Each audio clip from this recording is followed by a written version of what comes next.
Good evening, and right before we dive in, I'd like to quickly mention that with July 4th just behind us, well, the Epoch Times is having an awesome sale on subscriptions. Just 25 cents a week for the whole year, which if you do the math, works itself out to just be $1 a month.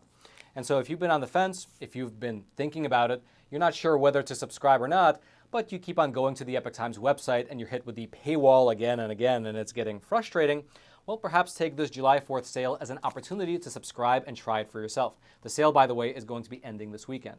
I'll throw a link down into the description box below this video. You can click on that link and head on over and try the Epoch Times yourself for just a single $1 a month. Now, jumping into today's main topic, the U.S. Supreme Court has just issued a new major decision. Specifically, in a case which came out of Pennsylvania, the Supreme Court ruled against the Norfolk Southern Railway Corporation. And this ruling has very, very broad implications, and it'll likely have a direct impact on your life if you ever wish to challenge a large corporation in court. And so let me back up and explain the details of this case to you, as well as the implications that it'll have on your life. To start with, this case was brought forth against everyone's favorite train operator, the Norfolk Southern Railway Corporation.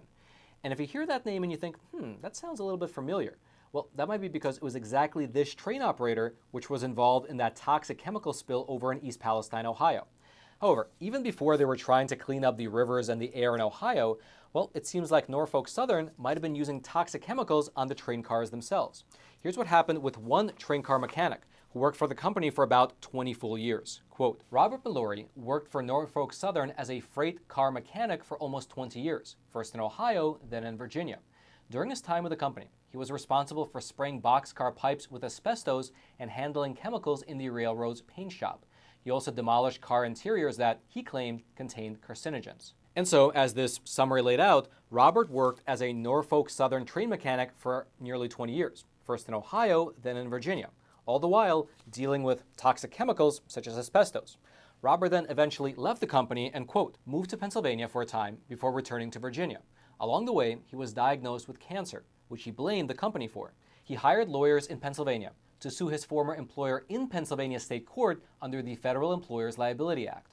Now, that particular law, the Federal Employers Liability Act, was enacted all the way back in the year 1906 in order to provide protections for railroad workers who were injured on the job. That federal law, it covers a wide range of injuries, including injuries that were caused by chemical exposures. And among other things, that law created a workers' compensation system which allows train car employees, like Robert, to recover damages that resulted from the negligence of his employer. However, Norfolk Southern, they didn't just take this lying down. They didn't just go ahead and compensate the man for his cancer diagnosis. Instead, their lawyers resisted the lawsuit on constitutional grounds. Quote, lawyers for Norfolk Southern noted that by the time Robert filed his complaint, he lived in Virginia. His complaint alleged that he was exposed to carcinogens in Ohio and Virginia. Meanwhile, the company itself was incorporated in Virginia and had its headquarters there. Norfolk Southern argued this meant that any effort by a Pennsylvania court to exercise personal jurisdiction over it would offend the Due Process Clause of the 14th Amendment to the U.S. Constitution. Now, this is where things get, you can say, a little bit weird. You see, Robert, he currently lives in the state of Virginia. The alleged chemical exposures, they took place in Ohio and Virginia, and Norfolk Southern is headquartered in Virginia. And yet, Robert decided to file his lawsuit all the way out in the Philadelphia County Court of Common Pleas. And the reason that he chose to do this was actually rather simple.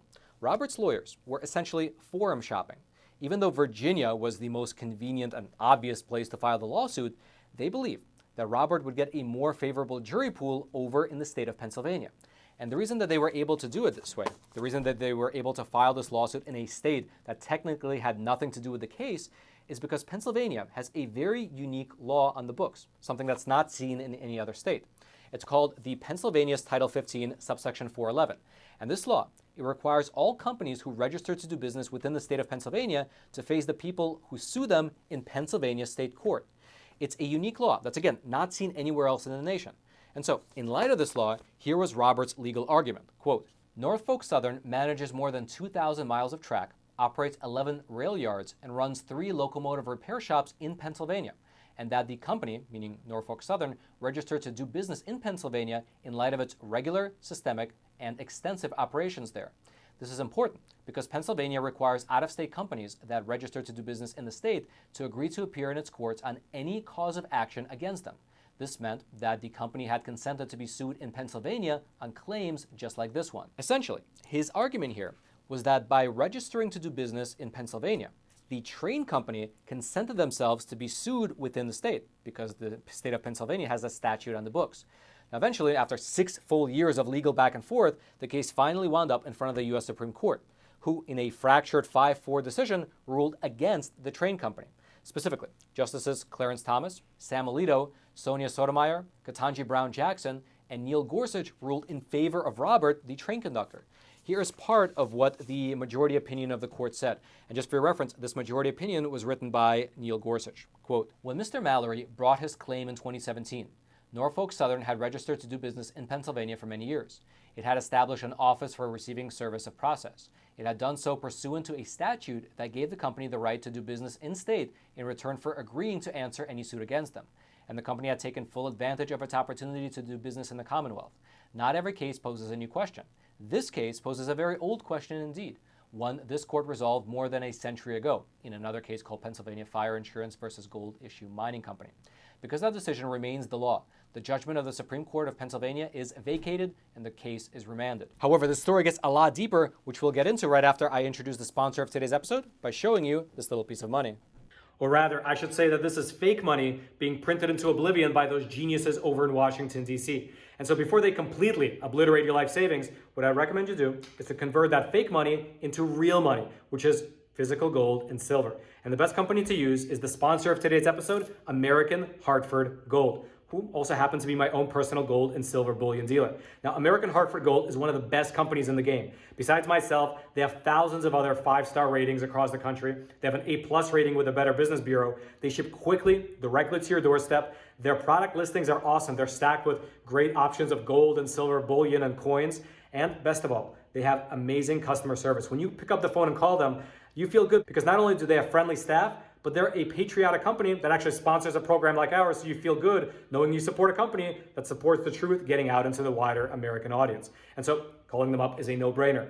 But best of all, if you tell them that Roman sent you, they will throw in up to $5,000 worth of free silver with your first purchase. So giving them a call is a real no-brainer. So hit them up. It's 866-242-2352. That's 866-242-2352, or you can simply text the word Roman, R-O-M-A-N, Roman, to 65532. Roman to 65532. Of course, all their details will be down in the description box below. And now, let's head on back to the studio. Meaning in plain English, that the U.S. Supreme Court found that this Pennsylvania law, which requires out-of-state companies who want to do business in Pennsylvania to agree to the jurisdiction of the Pennsylvania state courts, well, it is indeed constitutional. It does not violate the 14th Amendment. And the reason that this is so important is because large corporations who have vast resources available to them, they routinely look for the best jurisdictions to file lawsuits in.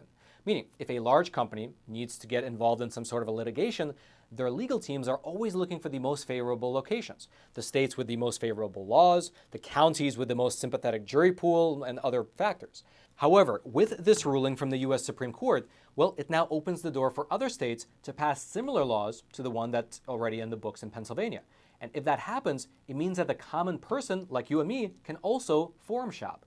If these laws get adopted across the country, then, just like Robert the train mechanic, you will be able to file your lawsuit against a giant corporation, not in the corporation's backyard, but rather in some other jurisdiction where the jury pool might be a little bit more sympathetic to your case. And so, for instance, if you someday need to file a lawsuit against, let's say, Google, instead of having to face them in California in a Silicon Valley courtroom, where the jury pool will likely be made up of people who depend on Google for either their livelihoods or their property values, well, you might instead be able to sue them in a Wyoming district, where the jury pool will instead be made up of a bunch of farmers, farmhands, and ranchers who might be a bit more sympathetic to your cause. That is the true implication of the Supreme Court ruling. If you'd like to read this majority opinion for yourself, I'll throw a link to the PDF version of it. It'll be down in the description box below this video for you to check out, which, by the way, is, of course, that description box right below those like and subscribe buttons that I hope you take a quick moment to smash so this video can reach ever more people via the YouTube algorithm. Now, lastly, as I mentioned at the very top of the episode as well, if you would like to try the Epoch Times and get unlimited access to everything, all of our articles, all of our infographics, all the documentaries, the shows, and the movies on Epoch TV, and everything we publish, well, now's a great time with the July 4th sale, which is, again, ending this weekend. I'll throw a link to the sale page. It'll be right there in the description box below. You can use it to sign up for just a single $1 a month and try the Epoch Times for yourself. I'm sure you'll love it. Again, it'll be right there at the top of the description box below. And then until next time, I'm your host, Roman from the Epoch Times. Stay informed. Most importantly, stay free.